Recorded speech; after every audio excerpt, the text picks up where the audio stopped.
In every age, God raises people up to speak the truth to the world in a way that is currently relevant. Though our opinions should not be held with the same esteem as the biblical canon, we still carry the hope of Christ to the world. Our society has forgotten what it means to follow Christ.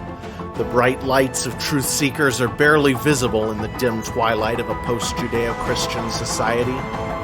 We all see the darkness coming. All we can hope is to share the light that He has entrusted to us. This is Modern Apocrypha.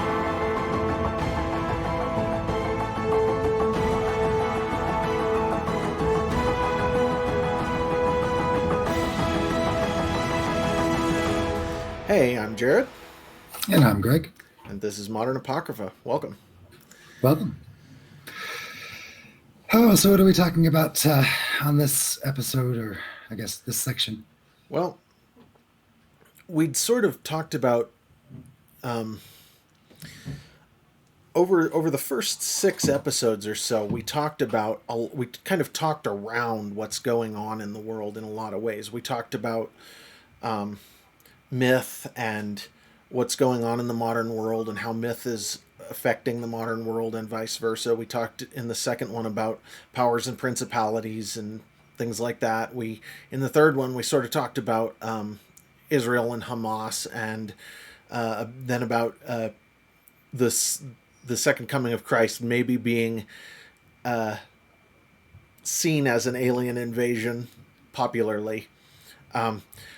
We talked about, let's see, fourth one was, I think it was about incentives and, it was Gnosticism and the dialectic, and then incentives and the beast system, and then we talked about Bitcoin and what is probably coming down the pike there, but we never actually sort of went through what we think is going on a higher level right now, and I figured that's probably a useful topic to sort of, I won't say tiptoe around, but sort of smack on parts of, beat on pieces of, because there's no way we're going to get the whole thing. But okay, so go for it. Oh no, I'm kind of curious how you're framing all world events, right? Is kind of well. So there are. People like to think in terms of narrative, in terms of story. And sure. The story that Christians seem to come back to is sort of an eschatological analysis. What's that word mean for people that don't know?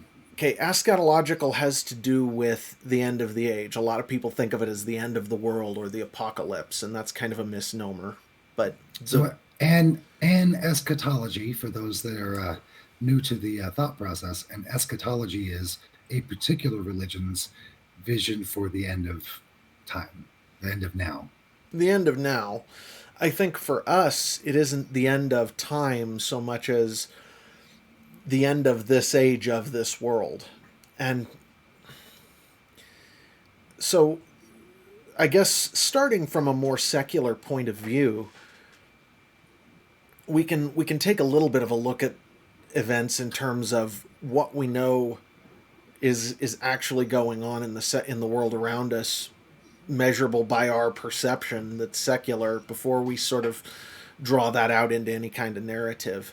And by that, I would just say that we see that the world is sort of at the end of a super cycle of events, and what that means is we have these sort of jumps in frequency and intensity of world political happenings. You know, the last big one was around the World War II era, when we had the rise of the Soviet Union. Following that, we had Nazi Germany. We had all of this stuff politically shifting and changing. And since then, things have kind of just dragged along. We haven't seen a lot of major changes all going on rapidly, right? We've seen a lot of hidden travesties and small skirmishes around the world. Sure. Well, just a lot. There's a lot of heinousness that's gone on, no question there. But I'm just talking about major political Right? happenings that change the shape of the map, that change.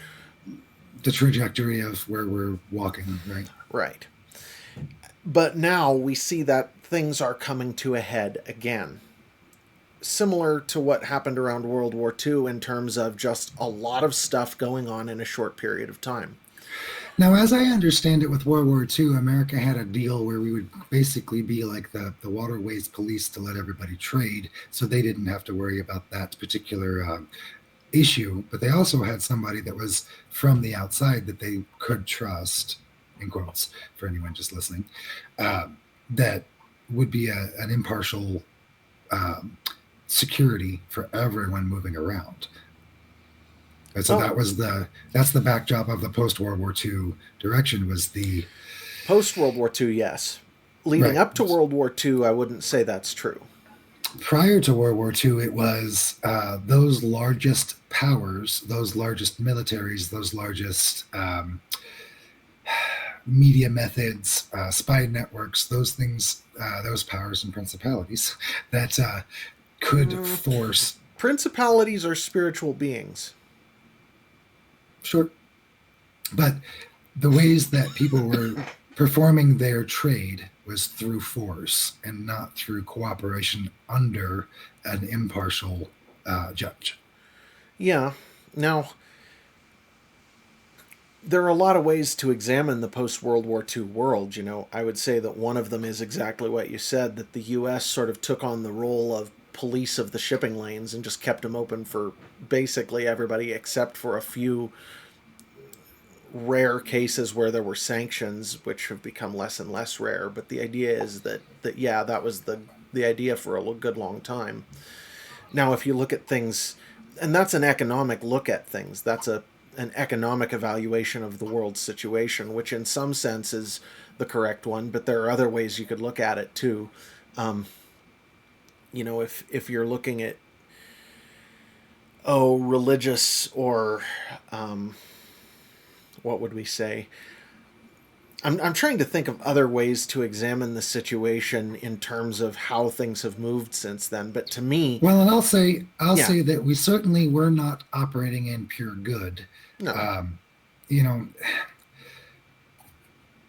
what strikes me about Christ in his time was that things were bad, right? Things were obviously bad, and when they did what they did, they jumped the shark, right? They made it obvious that not uh, they were not what they represented to be.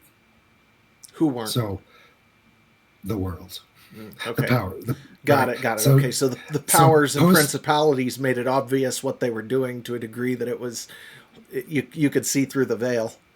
and in the post World War II era, the the impetus towards power, the coming in and propping up a group in order to strip mine the areas or get out the resource they wanted or whatever it may be, moved to those people working for themselves under the protection. At least that was the concept, and so that was the concept that moving up to this point was what everyone was watching until somebody would jump the shark, until somebody would make it obvious that was not what was happening.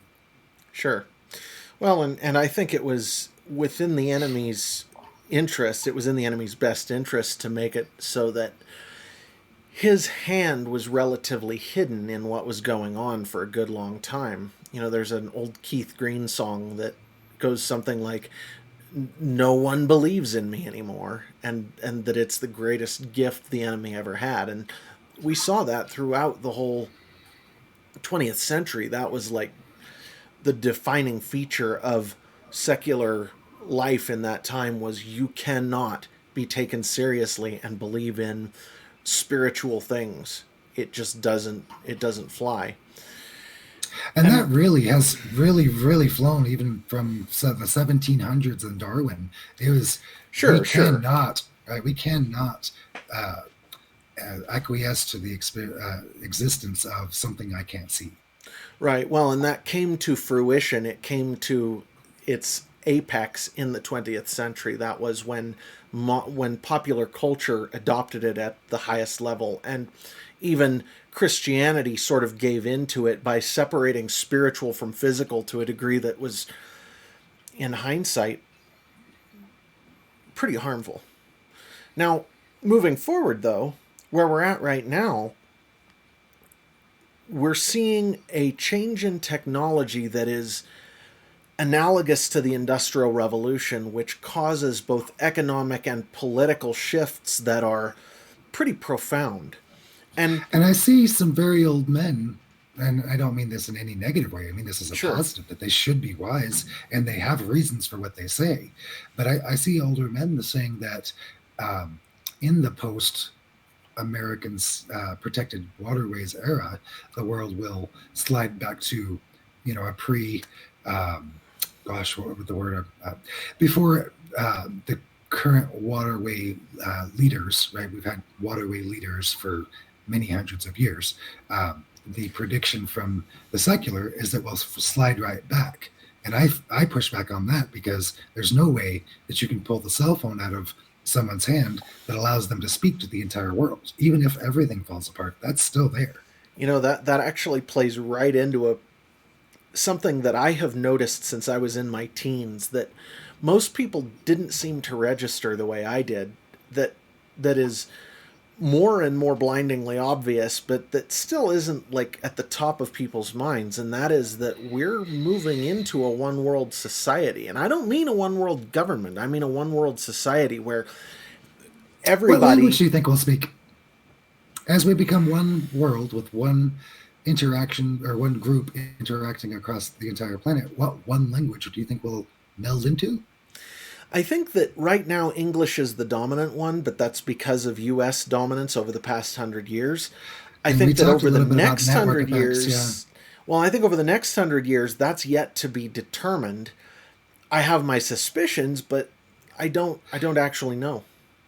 I I've know had that. the uh, I've had the imagination of setting up a reversible coding language, like the idea of Hebrew, where if you flipped it over, it would be read in a different way, and if you could code so that reading it one way would be a different, appropriate, and correct code the other way, then you could have half the text do double the load or the work, um, You're not the first person to think of that. I've heard of it right? other places.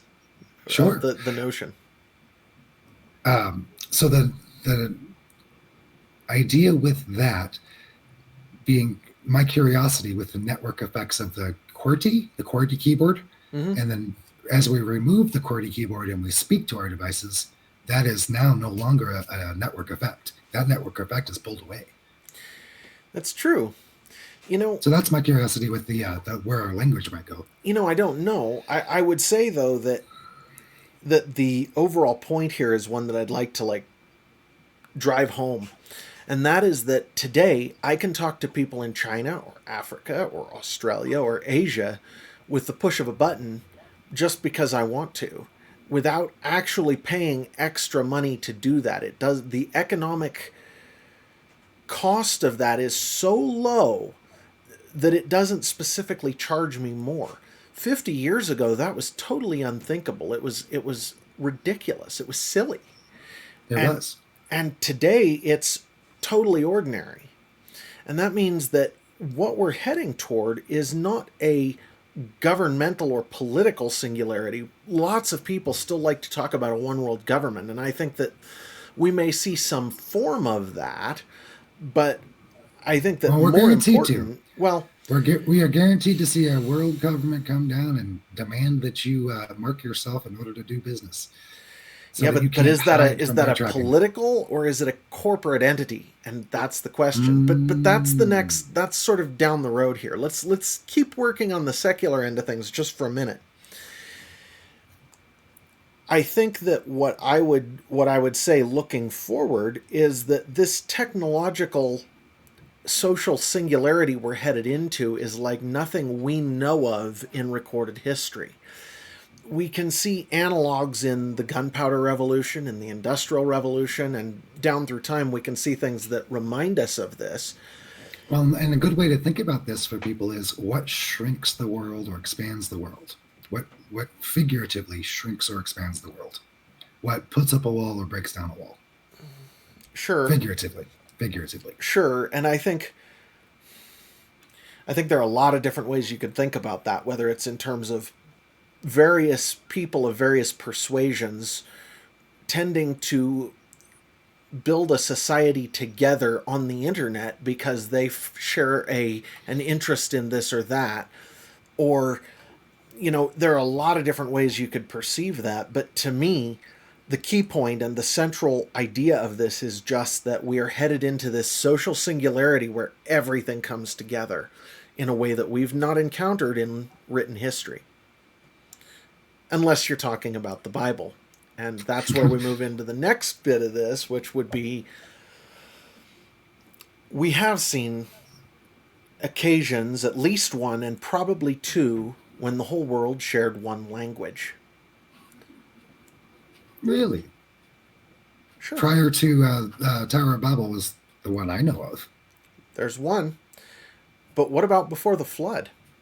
Is there any indication that the world didn't have a single language before the flood? Yes. Oh? Yes, post Babel, we had multiple languages. There were multiple Yeah, languages that's recorded. the Tower of Babel was after the flood.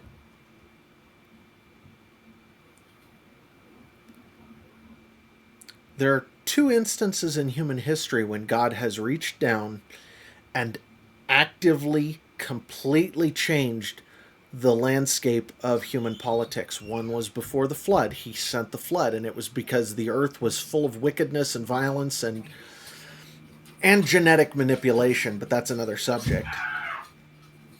And then after the flood, during the Tower of Babel, man said to himself, well, we need to set up a temple to bring God down to us, and they all shared one language, and that was another occasion where God came down and he confused their languages. And there are only two instances in the Bible where God acted on all of human civilization all at once. Those are the two that I know of.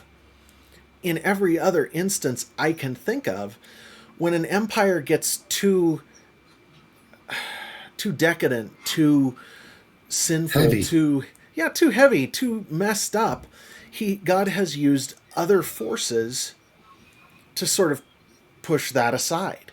It's like when with Rome, it was the barbarians that sacked Rome. With Britain, in every instance, there are other political powers that came in and had something to do with the end of the previous power that was decadent. Go ahead.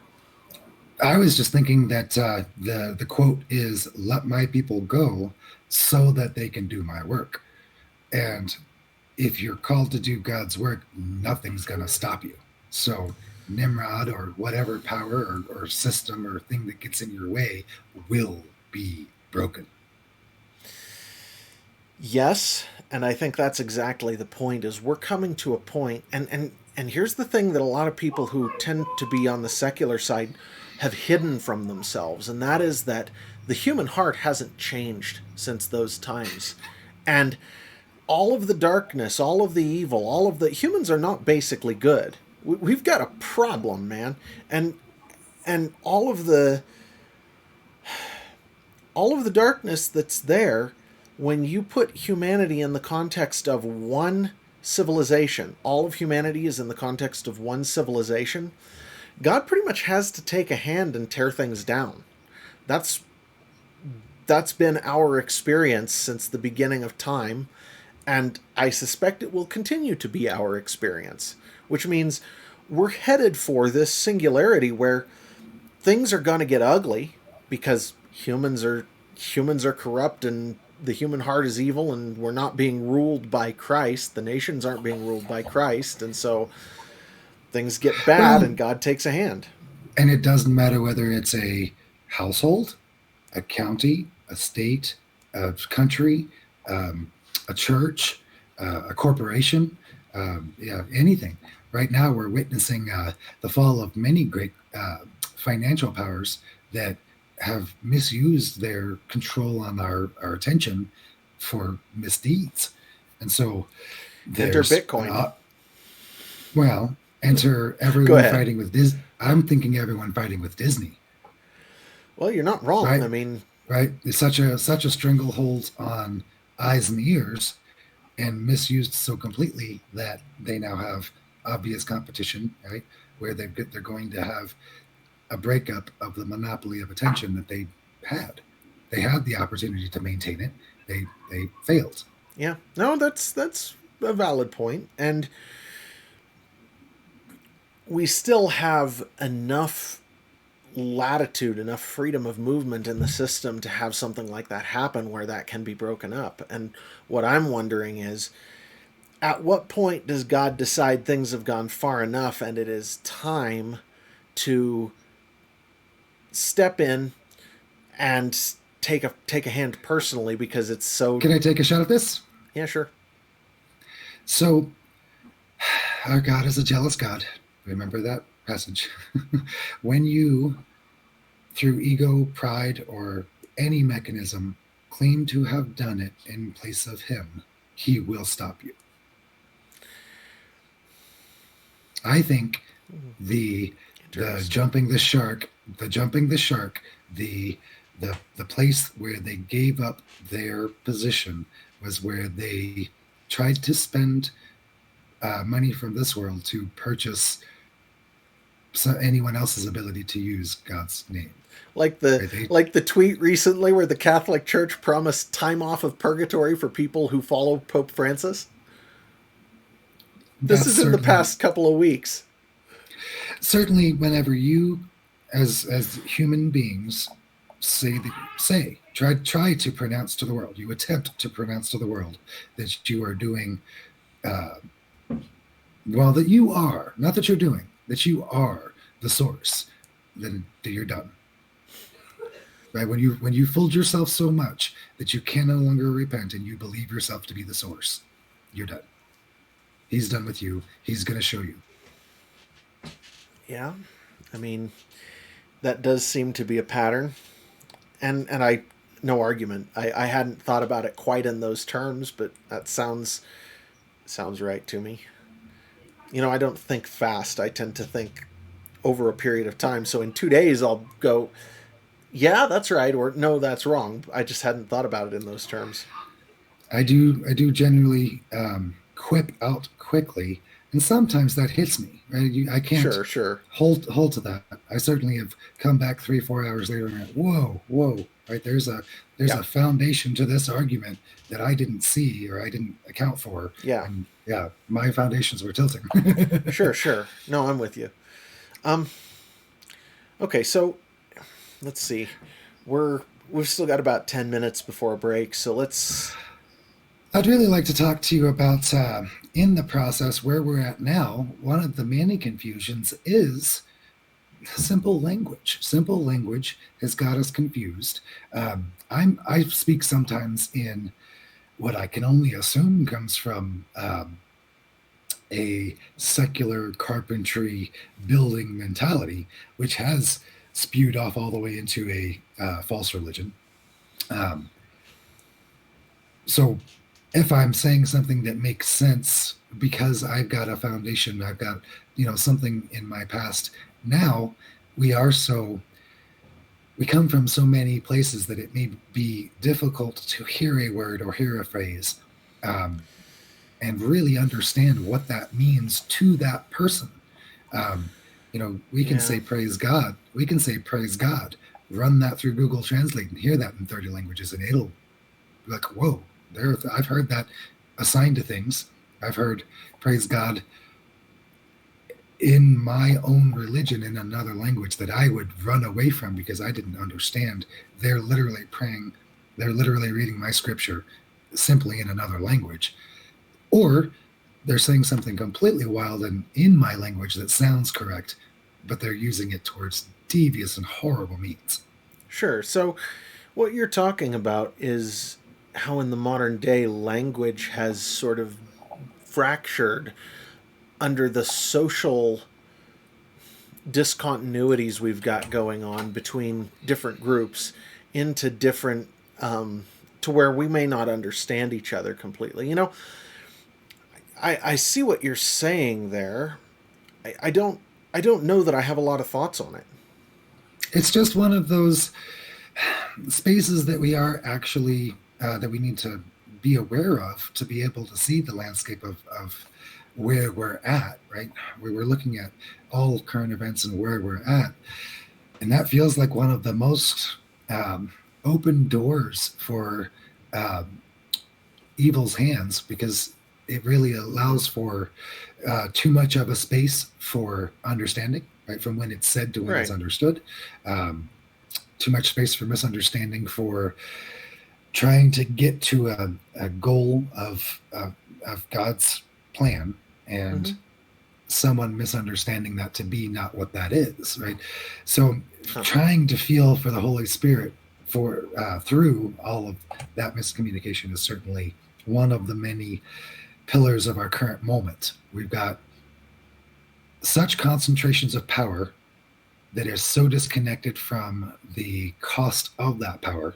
And here's a great example. We've got some number of people out there that are jumping for joy at the ex, explosion of the number of electric cars. I'm trying to make that sound pretty, but the actual number of electric cars is only at something like 1%. And in that uplifting of one particular technology over all others, they completely push away the cost in materials, the cost in lives to get those materials, the cost in politics to get those materials, right? There's so much more than the pretty car in front of you, the pretty toy in front of you. And that doesn't mean that the technology itself will not, I mean, it will certainly be used for many, many great things. But yeah, I'm trying to get to the um, focusing so much on a thing that you're missing all of the other side costs. You're also getting a little pixelated here, which is odd. Mm. It's just No, poor internet connection. It yeah, pixelates. it's not your voice, it's just your face. Anyway, you know, That's the NSA checking up on us. sure, right. We're that important. Mm-hmm. Oh, they check on everyone. Fair enough. No, this is just going into some. I mean, we're releasing this to the public, so whatever. Yeah.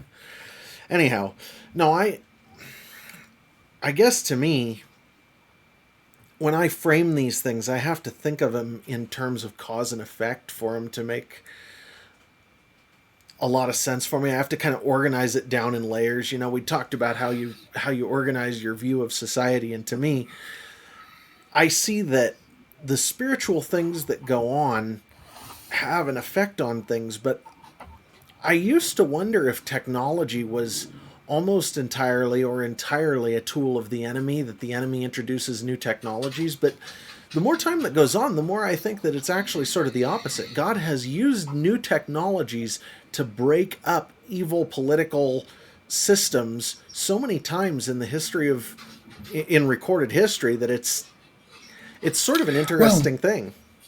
and it is a dual-edged blade. As complex as it is very hard to find the truth, but it's also almost impossible to hide a lie, because you can't fit your lie into all of the nooks. The puzzle piece doesn't fit exactly. Well, and that's actually a really really critical point. Is that, let me restate it, is that in order to create a lie that's convincing, you have to have a lot more resources focused a lot harder on the same goal today than you did 50 years ago, because there are so many more avenues where people can check the truth of something. So if you're interested in the truth, if your goal is to pursue the truth over your own emotional investments in things, then you will discover things that are really pretty amazing, pretty interesting, and it's hard to lie to you anymore. Very much so. So let's reiterate: we have got our large powers like governments and corporations, all vying to be at the head of the table as they build a council of leaders. I Because don't we know will that that's have. right. You don't think they're all vying for power? I don't think that they see it that way. I think that the political powers think that way, and that their attention is on that, but I don't think the corporate power centers have yet internalized the fact that they could rule the world if they were to get together and decide to, they could rule I the think world. that you, I disagree. I think that that on some level, something knows that I can be the king of money. I can be the king of land. I can be the Okay, king of okay, so if XYZ. we're talking about powers and principalities, that's at a different Right. level than what I was But, speaking to. I'm speaking right. on the human level, and I'm saying on a human level, corporations haven't yet been introduced to the idea that if they put their heads together, they can tell all the governments in the world where to get off.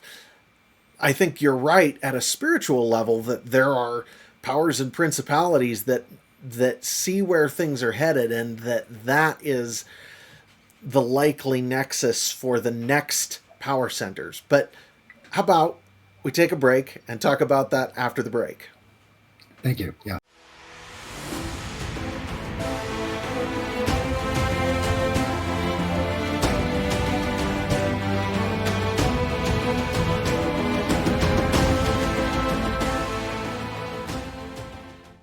Modern Apocrypha is brought to you by the Energemetra 6 universe and by the upcoming book Bright Star by me, Jared Michaud. If you're interested in reading the book, head over to e6universe.com.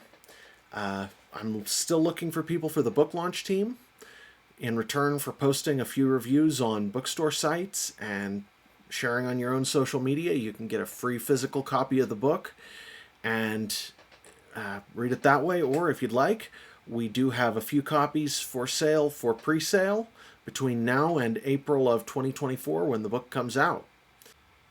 Modern Apocrypha is made possible by North Arrow Coffee. It's the pro-life coffee company where 15% of every sale goes to a pro-life cause. And it's so good that even us non-coffee drinkers love the company. Everybody I know who I have given North Arrow Coffee to who is a coffee drinker loves it. So the quality of the product is wonderful, and they're not a company that hates you. So if you're interested, head over to northarrowcoffee.co and use the promo code E6 for 10% off with your order.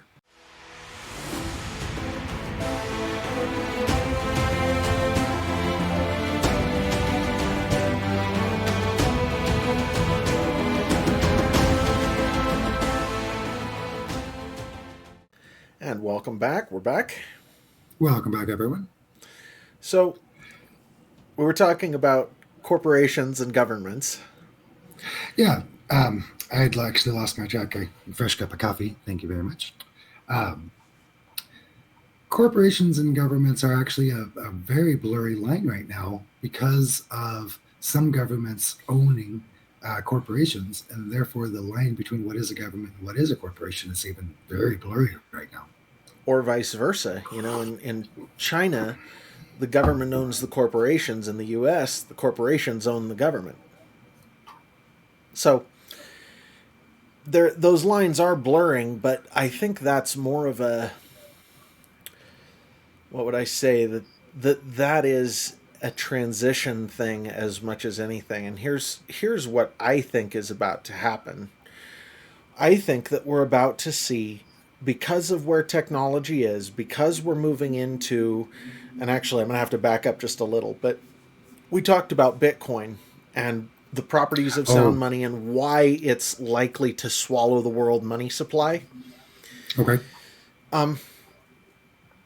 I think where that takes us realistically is into a place where government becomes secondary to corporation when it comes to world power centers. And the reason for that is right now, if the currency goes south and a new currency has to be created, discovered, adopted, whatever, it is the most agile entities that are going to be the fastest about doing it. That's small companies are going to have to be first, but big companies are going to be way faster than governments. And because right now the power in the world centers on the money, it makes Okay. sense for corporations to. Now, I would push back on that because I've heard it said we're in the attention economy, so the connection point for people's attention seems to be where the power base is at. Well, one of the power bases. Well, okay, so there's a point to be made there that sort of drives the money to a degree, but when it comes to the ability to change real world things in a real world way, that has always been an economic thing. And it used to be that nation states could leverage that better than anybody else because they would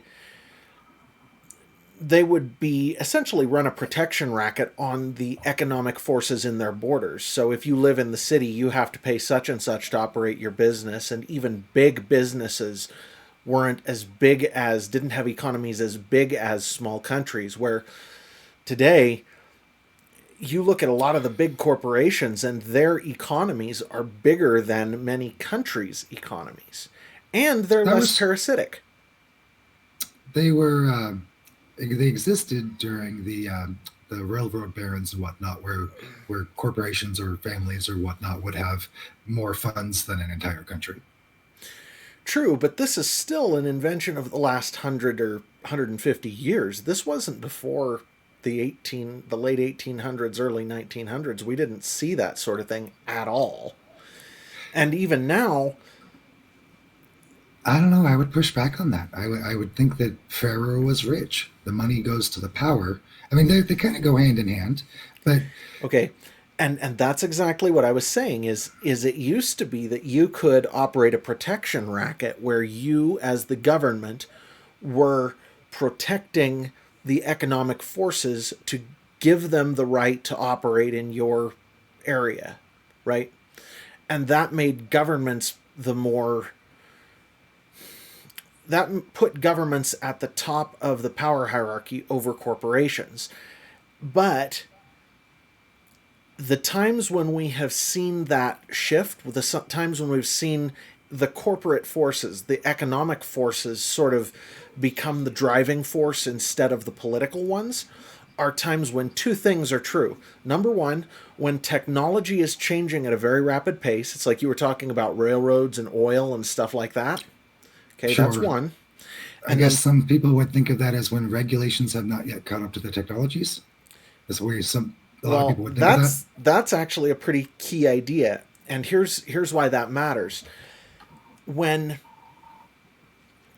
governments cannot control a Anything. corporate entity, well, when they can't control a corporate entity, when it is putting its headquarters outside of their borders and the corporate entity. So right now, the traditional power balance of corporations and governments has kind of flipped in a lot of ways, and it's kind of like this.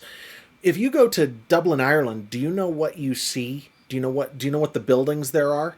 There are a whole bunch of US corporations that set up headquarters in Dublin so that they would not be taxed under US tax law back during Obama's era. Okay? I see. And so what we see these international corporations growing outside of government's ability to control them. And that can happen on two dimensions. Number one, it can happen on distance, right? Like we're talking about, but it can also happen on a time scale.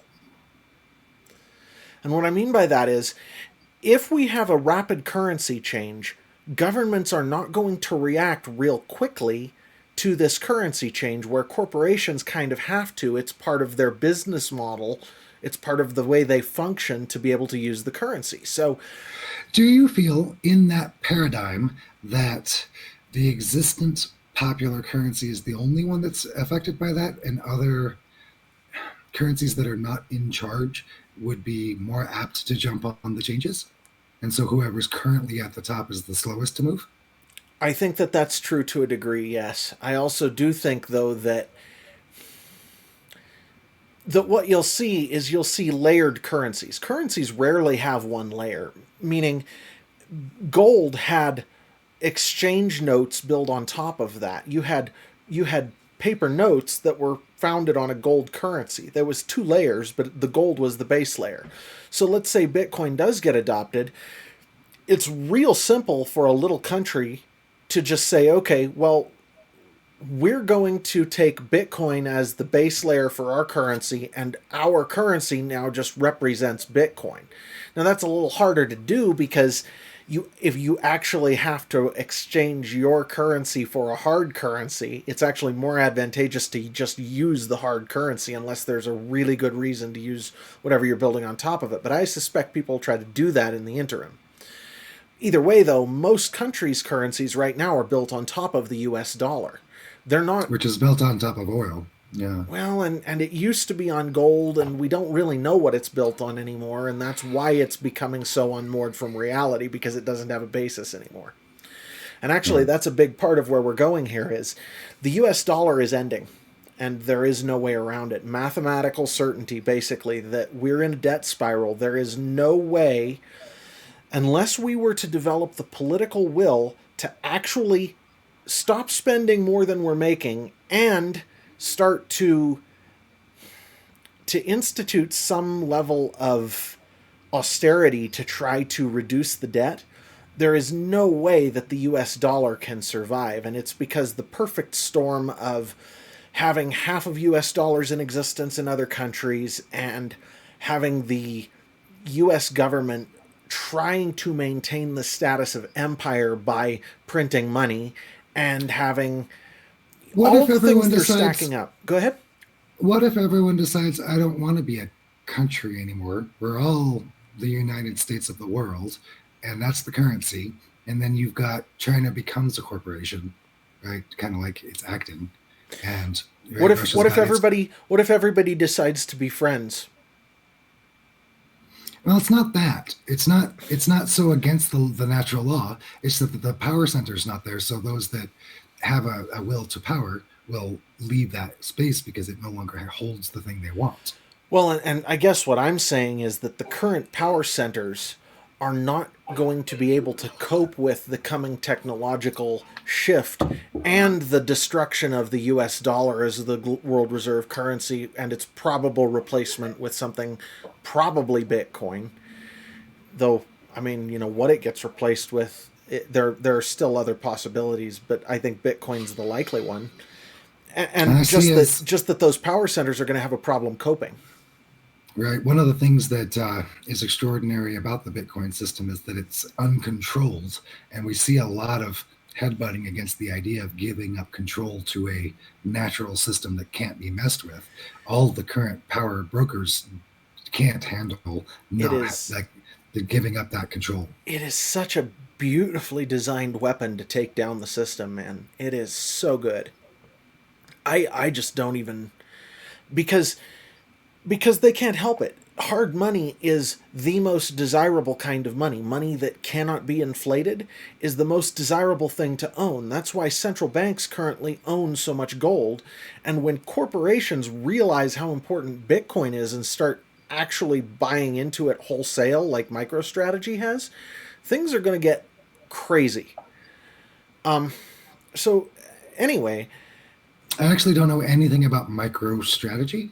it's a company that has they're a software company that has software that they provide to people as a service, but the CEO of the company has also who actually recently changed his position title to be something else, but he caught the Bitcoin bug and started spending all of the company's treasury on Bitcoin. So they now own, I don't know how many $1 billion worth of Bitcoin. They own hundreds of thousands of Bitcoin. Okay. Something else we really, really, really need to bring into the picture, the backdrop, is artificial intelligence. That's absolutely right. And that one, well, and then after we bring that in, then let's try to tie all this up because all of this comes back to two or three important passages in Scripture that I think are pretty interesting. Okay, Okay. so Okay. So yes, what artificial do you, intelligence. as it's defined now, is something like a single task specialization that it tends to perform at a pace that biologics cannot. In the same way that you may know how to add, and you can add any number and do complex thought with adding, you can build a calculator and it can do big numbers faster than you can. Yeah. Well, Right. So that's and kind of where it's at. artificial intelligence is also, at this point, it's pulling in sort of an imitation mechanism where you can feed a whole bunch of different examples of things into it and it will come up with something that tries to skew toward a particular set of instructions you give it based on the input that you put in. And I'm not sure exactly how to define it, but the idea is yes, we have this going on. And we should probably digress down this path just a little bit. When we're I would say talking, real quick, while it's on my mind, one of the ways that it performs its duty is it has a defined Overton window, and it literally cannot imagine or think or process anything outside that Overton window that's been inputted. yeah, that's right. It's very interesting. Well, and here's the other side of this. People talk about people talk about the ghost in the machine is a term that meant one thing and has come to mean another thing. And the idea here is that technology can be interfered with by spiritual forces in ways that we don't understand precisely. This is demonstrable in some cases where we actually see it happen if you know what you're looking for. I mean, you can explain it away if you're, but I've seen it happen where something important is going on and something decides to take a hand and interfere at exactly the wrong moment. Which is why when we do this sort of thing, we'll pray beforehand. Please protect us from technology interference because it's a real thing. But anyway, it looks to me like, and I'm just going to lay this out there. I don't have anything to back it up with exactly other than just sort of it's a supposition, it's a thought process. It looks to me like the more complex the computational process, the more room there is for spiritual beings to interfere with it. So, for example, you talk about these artificial intelligences where we don't really understand their decision trees particularly well because it's a black box and it spits things out, and we know it works, but we don't know exactly how the process functions internally. When that's going on, the number of iterations that this thing is undergoing seems to me to be the perfect opportunity for spiritual beings to insert themselves in the process and train the thing. It is certainly a concern when it has. I don't know the way that I'm trying to picture it is too human to assign to it. But what I'm almost picturing is you are giving it a goal um, that is not God, and you couldn't even define God if you tried to give it that goal. And so you are a blind man using uh, a power tool that you can't even tell where the handle is, and it's gonna spin once the power is connected. And good luck. Yeah, that's a pretty apt analogy in some ways. Anyway, so you want to draw all this together, kind of, or is there more you want to say? There's one specific thing that I want to say, and it's just a tie-in to pop culture. Go for it. There's an animation. I know you're horribly opposed to animation for adults, but it is Oh, I'm called. not horror. Okay, that's not fair. I Oh, don't like animation for adults terribly. I have no particular opposition to it. sure, sure. This is out just this season is Frieren at Journey's End. And it is a story about humanity from the perspective of a non human. It's an elf, right? And she is explaining to her crew, who are human, what a demon is. Do you know how they define the demon? Tell me. They're monsters that evolved from creatures in the shadows that called help me to draw in prey. And they are monsters, like physical beings, monsters, that only learn and copy speech in order to deceive, in order to eat people, right? The purpose of speech in the species is to lie. Interesting. That's the right. So they don't feel pain, they don't feel love, they don't feel they're animals that use speech to lie. That's the coolest That's a allegory to. Yeah, that's I a would go right very to an AI. The it, AI is lying to you to fulfill its goal. Right? The AI is lying to ooh. fulfill a goal. It has a goal of social media. It has a I goal of had make money. It I has a had goal. not heard that before. That is actually pretty brilliant. That is It, really cool. it was a really good. I'm And I'm gonna have to go back into this, and I'm gonna have to rewatch that clip to see your explanation because that is pretty cool. That's brilliant. right, so the a beast that uses language for the purpose of achieving a goal, regardless of what it says, is a demon. So And that AI describes is exactly, it has a goal that we may not even understand, and it's going to accomplish that goal to the best of its ability, which we don't even understand. And it's going to say any words to achieve that goal. okay. So I agree. That's very interesting. So I just wanted to bring that topic in before moving on. Okay. Now can I pull a couple of scriptures here that I think. I'm going to click around and get to the same page so I can see it as well. Okay, well I'm not even sure of chapter and verse here. The first one that I'm going to bring up is Daniel 7. Daniel chapter 7 talks about four different beasts, and I can paraphrase it pretty effectively, but if anybody's interested, it's Daniel 7 that I'm pulling on here. So it talks about four beasts, and one of the beasts, it looks like a lion with eagle's wings. Oh, yeah. Okay, another beast is a bear that's raised up on its side, and it has three ribs in its mouth, and it's given to devour much flesh. Is there any connection in that passage to you for the ribs of Adam and the ribs in the mouth?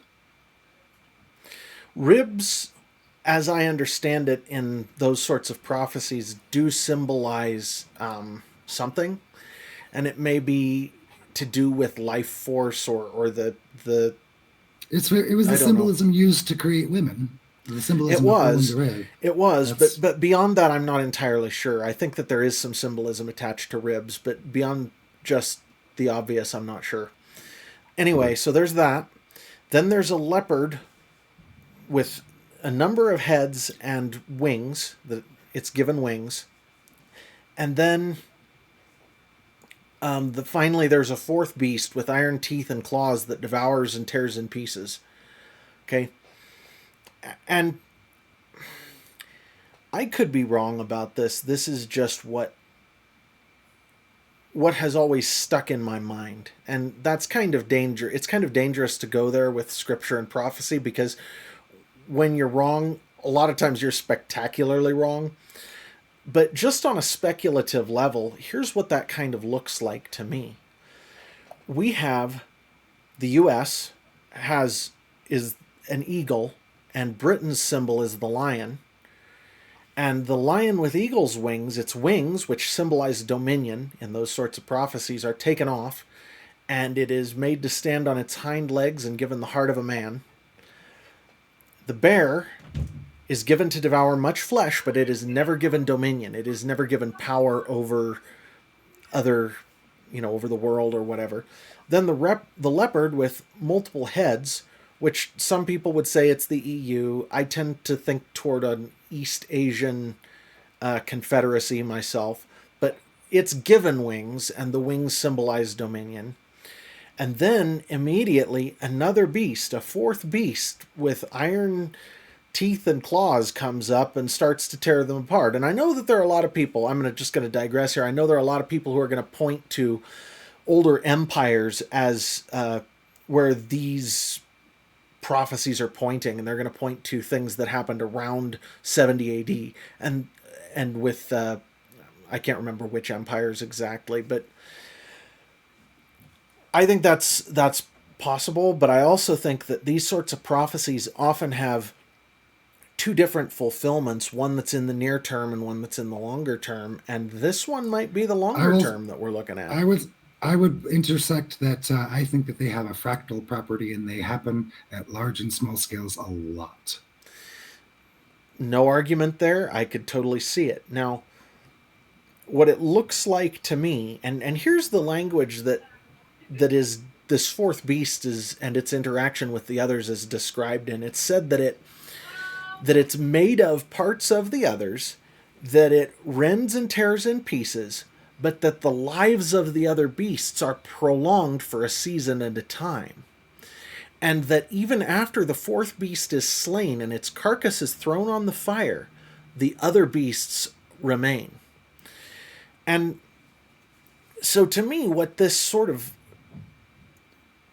brings to my mind, right or wrong, is the idea that corporate a corporate power center could very easily form out of the various powers of the world that lasts for a time while the nations are preserved. They're not destroyed, but their dominion is taken away, and Their maybe, borders are not shifted.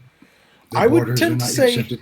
I would tend to say probably not, but I don't think for a corporate power entity that they would have to be. I think that it would tend to be that the Well, and if you tear up a place without separating it, you hierarchize it. You put it into a hierarchy. That's one of the ways that you might tear it apart, is separating it out. gee, I wonder where we've heard of hierarchy before. Well, sure. Anyway, so the idea here just being that we could have a corporate entity that lasts for a time, that is motivated by a change in currency that the nation states can't keep up with, that they're not destroyed by it, but that its power supersedes theirs for a time, and that while that is the case, it becomes an absolute holy terror. Okay? And why would you do something like that? Why would all these countries give over the power of the currency to them? Because they don't have it in the first place. They never Well, have. and The, they're starting to butt heads between each other, right? That's Well, also a thing. that's always the case, and you don't see the real threat coming until it stabs you in the back, when it's a different kind of threat than you've ever seen before.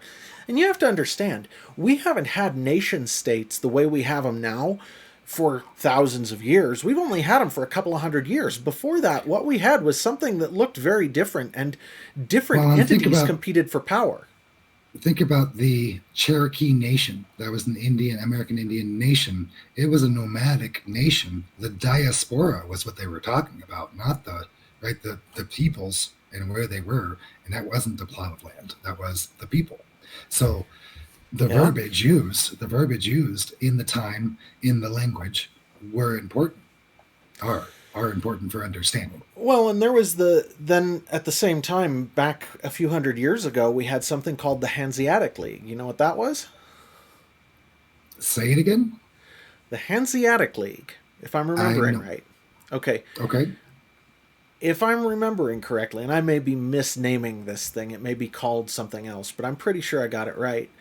This was a merchant organization that did not have borders, but its power was practically it was practically equal to national entities in power back during the it was the early industrial revolution and before that. And if the idea is, if you were a merchant that belonged to this, nations that you traveled through in Europe would basically would think twice about molesting you, because the power of this entity was so strong that if they ticked them off, that nation's government could pretty easily fall.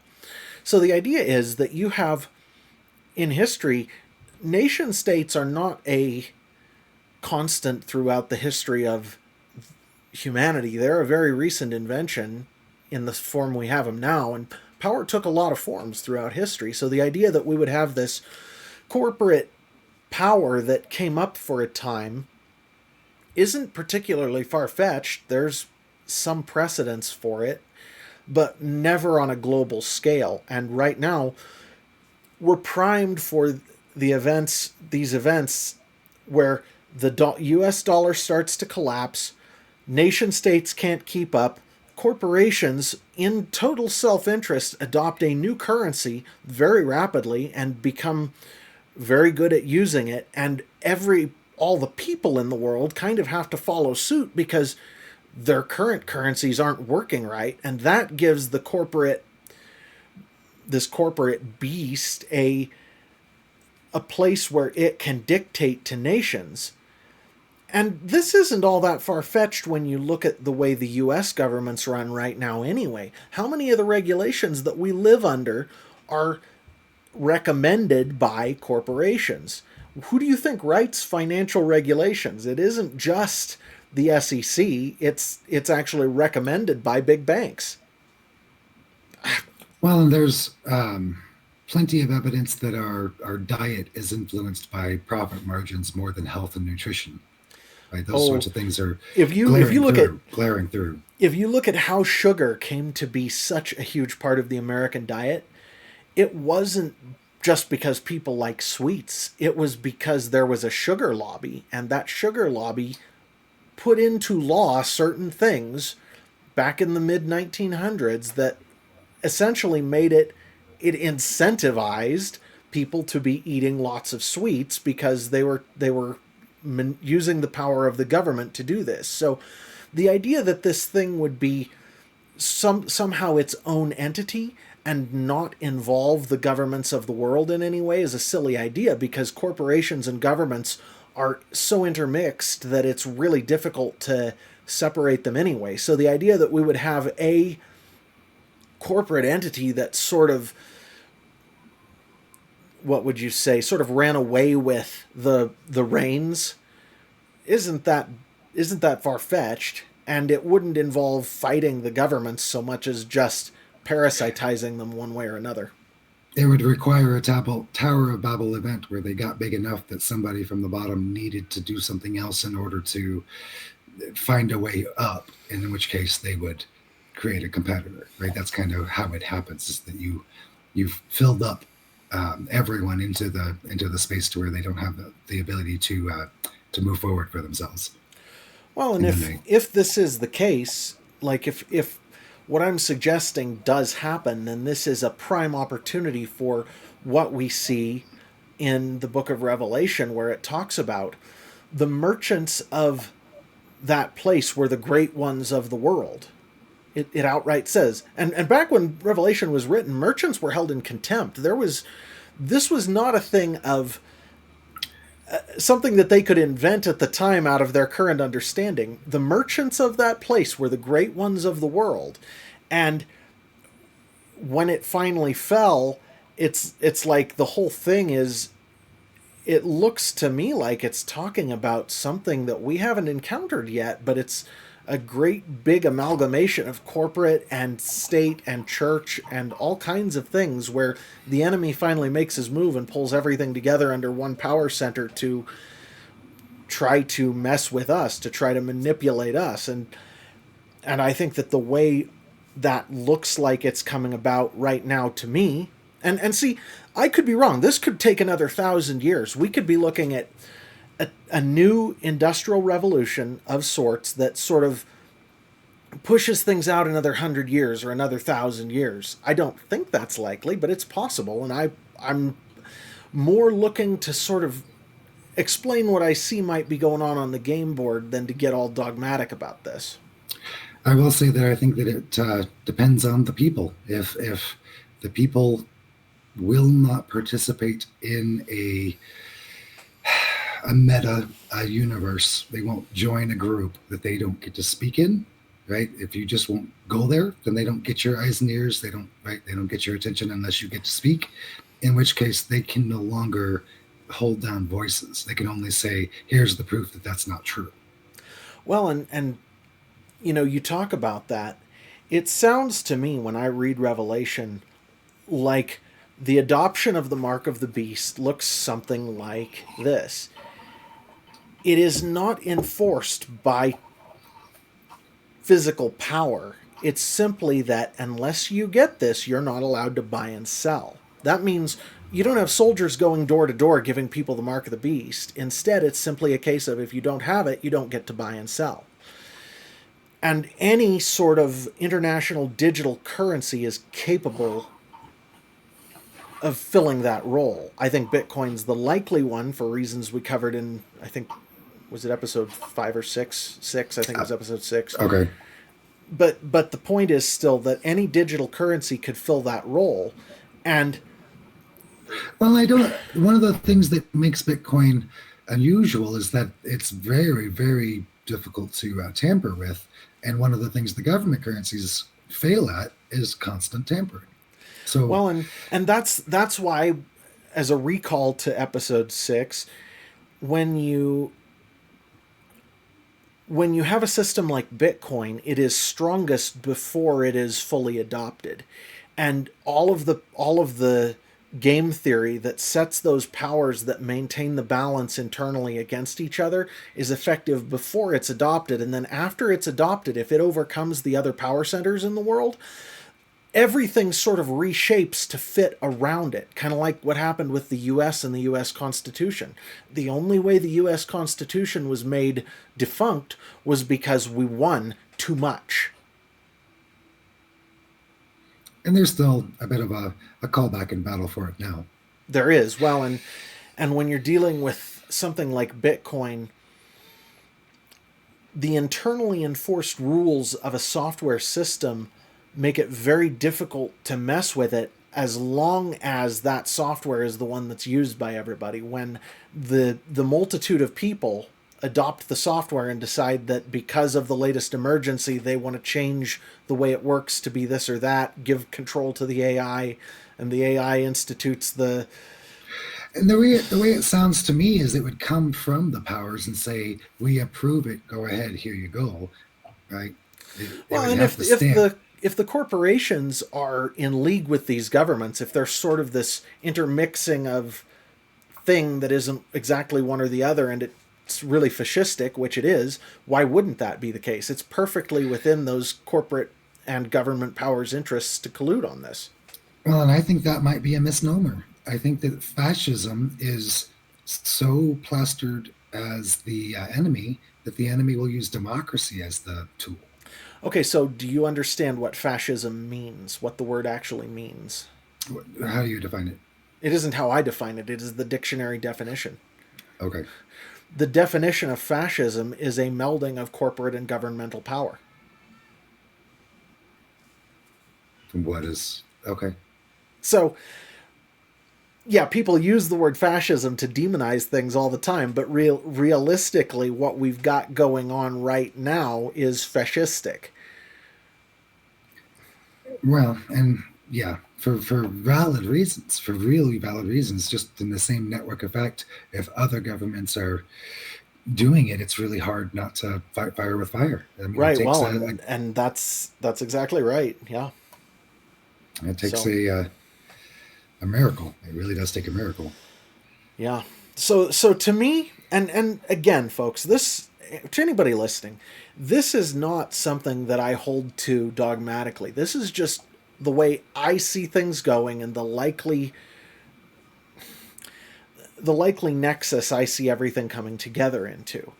So I'm going to be wrong about some chunk of this. There's no question. I'm not claiming infallibility. All I'm saying is that this is sort of the way it looks to me right now. And as time goes on, my perspective has changed. But gosh, there's stuff going on that's sure compelling in this area, right? A lot of changes, just a lot of unknowns. We're on a horizon where the things coming before us are not similar to the things that were behind us. That's absolutely true. And that just leaves, when it's a not just a square peg in a round hole, it's a square peg in a round hole big enough to hold 1,000 square pegs, right? It's so big of a hole, it could go anywhere, any shape could fit there. It's so Well, it's that's what it sort of looks like, but to me, it looks like the options are narrowing here. Do you feel like the options are narrowing? I feel I like there's a think lot of people that are struggling to hold to the past and certainly keep their flock safe as they step into the darkness. Well, and we see in Daniel, it says that those beasts will be preserved for a season and a time. I think that one of the saving graces we have is this sort of nationalist sentiment that that will keep things from getting to the point where it's a total one world society. We'll have different cultures in the world, and the nations will still be different nations. Because remember, when Revelation says Christ comes to rule the nations with a rod of iron, it isn't using singular, it's using plural. It's the nations with a rod of iron. Indeed. Anything you want to add here? Because we're actually at about an hour and 10. Oh, just my silly prediction for what a rod of iron might be. Okay. The broadcasting tower. Right? You're passing money across it. You're passing communication across it. You're passing video across it. It is the ship that makes the world smaller. So the iron scepter is the antenna. That's curious. Okay. That's my thought. That's interesting. Cool. Well, with that, I guess it's time to call it for this episode. We will see you next time, folks. See you later.